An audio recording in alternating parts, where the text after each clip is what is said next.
All right, we want to welcome you all into episode 38 of Trojan Talk. I'm Zach Tarenko here with Cole Purvis and Jeff Christopher. How you guys doing this morning? Great. Awesome. So we don't have a lot to talk about for Thornton County, but we do want to kind of touch on some of the people we thought had a great fall sports season. So each of us are going to give our MVP of the fall sports season here at TA. So Jeff, I'll have you go first. Yeah. So a lot of obvious participants here. Pretty much every team made the playoffs, which is great. Obviously, the person I'm going to go for is Jeremiah Gomez on the boys soccer team. Had some time where he missed a little bit near the end of the year, but I choose him because the boys soccer team, as we talked about all fall, it's so much turnover every year. Mm-hmm. We have a lot of international students that come in and out, kids coming in and out of the program. They always have at least an average amount of success. Like they're never really out of it, which is just good for Coach Carlson and the players. For Gomez, like he just I thought he shined through this year. The games that we saw, like he took over the game when they needed it. He was kind of that driving force, kind of the backbone of the team, both on and off the field. And talking to some international players as well, because I work in the dorms, they look up to him, and for the experience of the kids, it's not just about. And again, I'm coming from a dorm student perspective. It's not just about winning. It's about being part of an American team, understanding how American team works, making American friends, speaking English. And it's kids like Jeremiah Gomez who brings everybody in. The kids aren't ostracized just because they don't speak the language that well. So, I just want to give a shout out to him. I thought he had a great season. Their season didn't end as well as they wanted to, but so shout out to Gomez because he's also a fantastic soccer player. Of course, I watched football games the most, more than any other sport really in the fall, and I got to go with Hayden Whitney. There was a lot of transition on this team, going from an older senior bunch to a lot of newer, less experienced players, and the quarterbacks were, I don't want to say unstable, but they changed a lot throughout the season, and Hayden Whitney was obviously the backbone of the backfield. He could rip off a big play in the fourth quarter, and that would really be the dagger for them in some games, and he just provided those big plays all year long. Also, I was on the golf team too, and Andres Jimenez was one of the best players for them. He played really well in the state tournament, and all throughout the season he was our lowest scorer mostly, so a couple of guys to shout out there. But yeah, a lot of people stepped up this fall, and it was a pretty successful fall season. And Whitney, I want to say just quickly, as I mentioned to Coach Kiesel, completely underrated in the big scheme of things. We've had a lot of good rushers over the years, but he rushed for so many yards and so many touchdowns, and we've been so successful that it kind of gets lost in the wash. But yeah, extra shout out to him. He had a crazy season. I agree. The MVP I'm going to go for is I'll go a different sport. I'll go girls soccer. I'm going to say Sarah Rich. I think she had a great season, scored a lot of goals, and I know that before the season I was reading a couple of newspaper articles about the players to watch, and she was one of them. And I think that she stepped up and she was out a few games as well and did a really good job. Helping her team out, and again, she's still very young. I think she'll be a junior next year, so she'll still have a couple more years here at TA to prove her talent and lead the team. So I guess as you both said, a great season, a lot of great MVPs. If we could shout out everybody, we would. Right. But because every team had a great season, there were a lot of players that were a part of those teams. But as we kind of roll into December here, we're getting in the winter sports season, boys and girls basketball and hockey. Right now, none of those sports don't have any games. Practices. I think we have a couple girls hockey players. I'll have to double check that. We co-op with Biddeford, and it's under their banner, but I'll have to double check to see if we have any girls hockey players to follow that too. Yeah, so practices are underway right now. The first the games are the weekend of the December 9th and 10th. We unfortunately won't be able to do those for TATV. Our first TATV game will be a girls basketball game versus Scarborough, a good one to start on December 13th, which, if I had to say off the top of my head, was a Tuesday? Usually it's Tuesday, Friday, but we'll figure it out. 10, 11, 12. Yeah, it's 13, because the 9th is Friday. Yep. Okay. All right. But since we don't have much to talk about, we'll move into professional sports now and talk about the NFL. So we can kind of include this week into it, as the Patriots just got demolished by the Bills last night, and there was a yelling match between Matt Patricia and Mac Jones, which I'm assuming we'll talk about. But first, look at Week 12 of the NFL. A lot of teams playing well. So I guess we'll start it off here as we're getting closer and closer to the playoffs. Who are your favorites to make the playoffs? Not the Patriots. Okay, so I'm just going to talk Patriots for a second here. Last night was pathetic. It was embarrassing. Any word that you want to talk about. The Bills didn't even play that well. They really didn't play that well on either side of the ball. The Bills did the Patriots what the Patriots used to do to teams when it's like, you know what, we're not going to show anything. We're not going to be flashy. We're going to maybe have a play or two here or there where we're going to have a great play, but otherwise we're just going to run it down your throat, and that's pretty much what they did. They were without Von Miller. Patriots didn't look like, besides that one play to their cornerback, which was a great play. It was exciting. Other than that, they did nothing on offense. Their defense, I think the perfect epitome, and again, I have a lot of debates with my friends about this who think, well, the Patriots aren't that bad. Right? So Josh Allen makes that ridiculous touchdown pass, where he's on the sideline and throws it. Okay, that is the play, whatever. It's tough to defend. But it was the 13 plays before that where the Patriots defense could not get off the field on basically handoffs up the middle, which is what the Bills were doing. The Bills defense is not very good. It's 27th ranked in the NFL. Their offense is good. The running game's not anything to write home about, and yet that game could have been 40-0 last night, and it wouldn't have been surprising. It's just, and yes, it's a top-down thing. Of course, Matt Patricia's horrible. Of course, it's a bad decision. Their offense isn't very good. Mac Jones has regressed, not only because of the bad coaching, but also he's showing that he's not an elite quarterback anyway. But the defense is completely overrated, and this is where I get most upset because we feasted on some of the worst quarterbacks in the NFL for many weeks, just like the last year, just like 2019, and people are like, well, the defense is elite. No, they're not elite. They really have one elite player in Matthew Judon. The rest of the team is average. They're very healthy right now on defense, and they couldn't stop anybody last night. Now they're not going to make the playoffs. There's no chance. They'll probably split out west, and then they still have the Dolphins, the Bengals, and the Bills. They'll probably finish 8-9, or even 9-8. Not acceptable. So as far as who makes the playoffs going forward, I'll just look at the AFC, like who's going to slink in that last spot. I thought the Colts maybe had a chance, but they're done now. Jeff Saturday proving to be, not an NFL head coach, which is not surprising. I will say, I think the Jets get in there. I really think if Mike White stays in, I don't think he's going to do what he did last week. But I just got a feeling the Jets are on the up and up, and they got some good drafts. And I don't think Saleh is a buffoon like some other people do. So I think the Jets get into that last spot. And in the NFC, again, I don't know who's going to win that conference. It could be literally 6 different teams: the Cowboys, the Vikings. I still think the Buccaneers could sneak in, because into the NFC Championship game. The only team that looks down is the Rams. The 49ers are good. So I don't know. It's exciting. I'll use Cole's line. It's an exciting year. I don't think there's a lot of great football being played, but it does make it exciting. Yeah, I think the Patriots defense has really sold them the last couple games and the time of possession things. And we don't have a corner that can lock down Justin Jefferson and Stephon Diggs. And Diggs can just go one-on-one and get open in the end zone, and it was frustrating. And that play when Allen almost ran out of bounds, it looked like Kyle Duggar and Jonathan Jones kind of gave up on the play. They're kind of watching him because they thought he was going to the sideline, and he makes an incredible play. It's the Bills. They're probably the best team in the NFL, but still, they looked terrible last night. Patriots are 0-3 in primetime games, and a lot of people would disagree with this, but I think primetime games do mean more. It's a chance for your team under a lot of pressure to go out and play. Usually they have you up against a good team in those primetime slots, and they haven't won one of those games yet. Last week against Minnesota was the same thing, except you can say the refs kind of screwed them in that game, and it should have been a little bit closer. But then on the offensive side of the ball, Matt Patricia has been awful, as everybody else pretty much agrees with me. It's just on third downs, they won't take a chance in the middle of the field. Like last night, they were backed up way in their own territory, had 3rd and 8, and Jacoby Myers ran a 6-yard out route, and they threw it to him. Like even if he catches that, he's quickly getting pushed out of bounds, and it's 4th down. I don't know what that play call was, but it's been very frustrating. And to talk about the NFL landscape as a whole, I still think the Bills are going to the Super Bowl. Think about the Rams last year. They had a midseason slide, and they were able to turn it around at the end. And the Bills weren't playing very well. They lost the Jets, and I forget who else kind of in the middle of their season there. But they've had a ton of injuries. Von Miller's out. Some of their corners and their secondary's been out.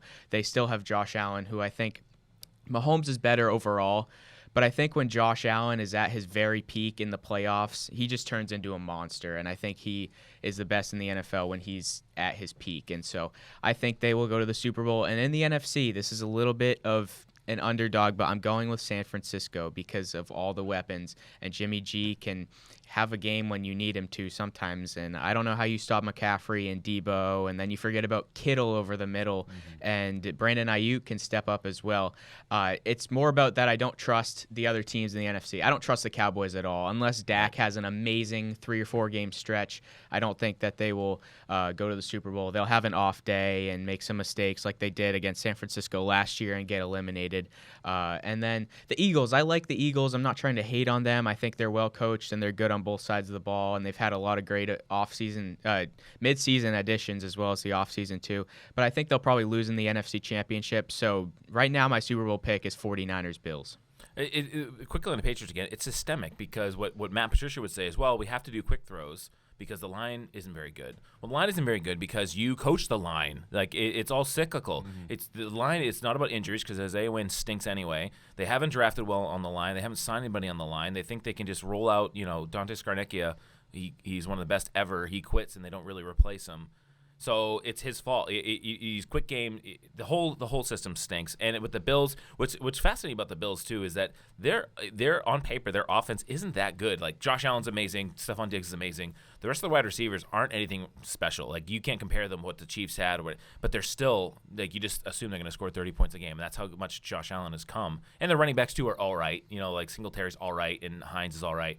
But just watching the game last night, I mean, when they need it, it's Allen and Diggs they're fun to watch. And the Patriots, they have Hopkins, they have Devontae Adams, they have Diggs again, they have the Dolphins, and they have Jamar Chase coming up. Yeah. They got to figure out how to do something. And Matthew Judon has 2 games in a row now where he's disappeared. Just like last year around this time, he disappeared. Let's hope for his sake because he's their only elite player. He needs to show up, or it's gonna be bad. But I'm so glad I didn't go to the game last night. I felt bad for the people I sold him to because that must have been a funeral for the second half. Is Matthew Judon still leading the league in sacks? I think he is. He was an Who's 11 the other guy? Is it? He was an 11.5. Is it Micah Parsons? No, I forget. There's another guy who was right up with him, but he hasn't had one in the last 2 weeks. So I mean, considering the rest of the NFL hasn't played their Week 13 game, he probably still is. Yeah. Uche's been good the last few weeks, but I mean, one of his amazing play last night. The strip sack was nice. The other sack he had was like for like -1 yard. So I'm surprised. All right, we'll move on to some college football because I know we need to talk about Cole's Alabama Crimson Tide, but we can also talk about that crazy Ohio State-Michigan game and how weird the top 4 looks right now because I don't think I predicted it to be like this. It's Georgia 1, Michigan 2, TCU 3, and USC 4. Yeah, which I never would have thought. So, I mean, did you guys watch the Ohio State-Michigan game? Oh yeah, I watched a lot of it. I loved it. What did you think of the game? So I thought it was a good game. I have no interest in either team. So if I had to choose one again, gun to my head, I'll pick Michigan probably over Ohio State. I don't really have Ohio State.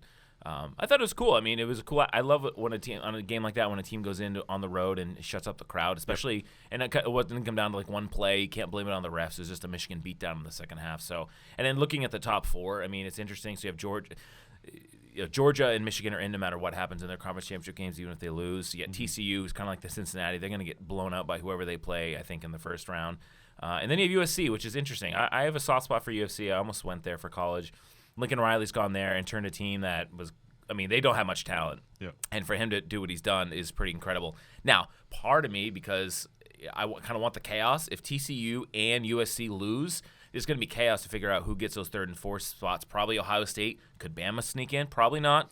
But there's going to be a lot of chaos down there. Like, do you keep TCU in if they lose? It's kind of interesting. They just announced that in 2 years they're going to a 12-team playoff anyway, so a lot of this is going to be a moot point in a couple of years. But, I even though I haven't told Cole yet, I kind of like Alabama. Like I like Florida State; they're my team, but they're kind of out of it. But Bama, I like when Bama's good because they're a good story program. It's like with Notre Dame. I like Notre Dame being good, and it's good for them to be relevant versus TCU or some of these other SEC schools. So I don't think they're going to get in, but the top 4. I mean, the playoff. I don't think the first round is going to be interesting because I think Georgia's going to be way better than USC if they play, and Michigan will dominate TCU. But a Michigan-Georgia final would be pretty cool to watch. Yeah. And I enjoyed that game so much because I definitely take the Michigan side of the rivalry, more because I just hate Ohio State. But Michigan missing their best player, Blake Corum, he played like the first snap of the game, and then he went to the sideline and didn't come back. And they were still able to strike on big plays. Donovan Edwards, their backup, had a lot of big plays, and J.J. McCarthy, they've talked about his potential all season long, and when is he going to show his true potential? And this was his breakout game against Ohio State. I do think that this was the best game Michigan played all year, and it was one of the worst that Ohio State played all year because I've seen Ohio State way better than this, obviously. But that's their fault for not showing up in the biggest game, the game that defines their program. I mean, Ryan Day's lost like 5 games, but 2 of them have been to Michigan, and now people are calling for his job. That's how important this game is to their program. And for the playoff, I hope it stays the same because you get 4 teams from 4 different conferences. You get an underdog in TCU, and USC's finally kind of back, you could say, which is fun to see because I like USC too. And we knew who the top 4 were going into Tuesday when they announced them. We could have predicted that pretty easily. But the one thing that was interesting was who they would rank 5 and who they would rank 6. And let's say one of TCU or USC, just one of those teams loses, they're going to put Ohio State in because they ranked Ohio State ahead of Bama, and neither team plays this week, so nothing can really change. Bama can't make the playoff every year. I understand that, and we didn't have our best year this year. We lost 2 games. I wouldn't even be that mad if we're not in. We didn't really deserve it. But at the end of the day, you have to earn it, and TCU could be an undefeated conference champion this weekend. And USC, even though they lost to Utah, they'll get another crack at them to win the Pac-12 this weekend, and that would mean they beat every team on their schedule at least once. So I hope it stays the way it is, and I am so excited for this college football playoff. And Caleb Williams should win the Heisman. I know that's what everybody's saying, but Stroud has kind of disappeared. He didn't have his best game against Michigan, and the thing about Stroud is he can put up monster numbers when he's at home against a bad team, but anytime the conditions are off, like they played Northwestern, who was like 1-7, and it was raining, and CJ Stroud struggled. You should not struggle at all against a 1-7 team. I've just seen too many question marks from him this season. Give the Heisman to Caleb Williams. He's taken, as you said, not as talented of a team like USC, and now they're 1 loss, and they're about to win the Pac-12 championship. So Caleb Williams for Heisman, and it's going to be awesome to see how this plays out. How many more weeks are there left? I know that Is it conference championships Conference this week? championships, so then, playoff. and then we go playoffs, which is what they'll end up being Beginning of January. Yeah. All right. Well, that'll be exciting. I think what you guys were saying is right. I think one of TCU or USC is gonna fall out, and it's gonna be someone like Ohio I don't think State. so. I think TCU could lose and stay in. I think UFC loses their way out. If TCU loses by a little bit, I think they're still in. I still think they take a 1-loss TCU over a 1-loss Ohio State who didn't make the playoff and got stomped at home. Right. And Kansas State, they're ranked 10th. They're okay. Yeah. Well, as we get close to the end of this episode, we will talk about the World Cup, which has been trending all over the world, not just because it's the World Cup, but because a couple teams that should have made it didn't make it. Right off the top of my head, I'll say Belgium and Germany. Mexico. Yeah, Mexico as well. Well, yeah, but as some people may know, we have a pretty diverse group of international students at Thornton Academy. We have, I think, close to 200. Is that right? Yep. So lots of students from all over the world, and specifically countries like Argentina, Mexico, Germany, France, Spain, stuff like that. So this has been a crazy week at Thornton Academy, as a lot of students have been kind of riled up. But some crazy games in the first 2 weeks. So, but before we talk about the USA, I just want you to just give me your overall thoughts of this World Cup. Is it different? Do you like it more? What? So I've been fortunate to have a lot of watch parties in the dorms. I've been putting on the games, and it kind of stinks during the day, but we had some weekend ones. And yesterday, I'll bring up yesterday, it was the most fun I've ever had watching a game that the U.S. wasn't involved in. We had about 50 students in the lounge. You had 2, because of the last group stage games, there's 2 games going on at once because they play at the same time. Spain's on one versus Japan. Costa Rica's playing Germany. We have a lot of German students. We have a lot of Spanish students. And they like to chide at each other, just like anybody would. And so there was about a 10-minute progress in the second half where there was like 4 different goals were scored. It would change everything. Like Spain was very cocky because they were like really qualified for the round of 16 unless something crazy happened. And then all of a sudden, Costa Rica scores a couple goals, and the German kids who were out already were like starting to cheer for Costa Rica because they didn't want the Spanish kids to be happy. So I mean, it was just insane. And it ended up being Spain going through, Germany not. Mexico losing the other day was they won the game, but they got knocked out. We have about 40 Mexican students I watched in the lounge. It was like a funeral in there. This is all they care about with this. I mean, this is their only sport. This is like if you had the Super Bowl once every 4 years. Yep. You know, and this is all they care about. As far as the World Cup overall, I think it's been pretty exciting. The U.S. obviously, going through. I think they're playing with house money at this point. I like the upsets in general. I mean, it's nice to see that some like Argentina are through in Portugal. Germany's now twice in a row they've got out in the group stage. So yeah, it's interesting. The whole Qatar thing, I'm not a fan of. But I think, it's interesting, too, because we're going to come up on some days that aren't any World Cup, so hopefully the momentum keeps going. There's like 3 or 4 days coming up next week where there's no games because they need a rest between the round of 16 and quarterfinals. But I just hope it's a good final. If the U.S. goes far, great. I mean, Brazil being in it, we have a lot of Brazilian kids, too, and they love soccer more than I've seen anybody love anything. Yeah. They play today, too, so it should be fun. So I've enjoyed it. It's something to have on during the day. That's the only positive thing about the games being on at 10 a.m. and 2 p.m., something to have on during the school day. So, I'll just do quick about the USA because we're running out of time, but just couldn't be happier with the way they progressed through. I'm not a fan of some of the tactics. Not having Gio Reyna in makes 0 sense to me at all. I think he plays Saturday, though. I got a feeling he's going to play Saturday. I think Pulisic will play, too. If they win somehow, they'll set up a match against Argentina in the quarterfinals, which would be the biggest game in the history of U.S. soccer. So somehow, they're again, 8 years ago, it was an exact same situation. They were playing Belgium in the round of 16. If they win that, they would have gone to face Argentina in the next round. They didn't get the job done then. Same exact thing. A good European side. They can beat them, though. I agree. Gio Reyna, it will step in for Sargent. That's my guess. Do you think USA can beat the Netherlands? They can. I don't think this is not the Netherlands from 12 years ago that was a finalist. I think the problem is that they have a really good defense. Virgil van Dijk's back there, and so they're gonna have to struggle. I think they win this game 1-0, even if it's by a penalty.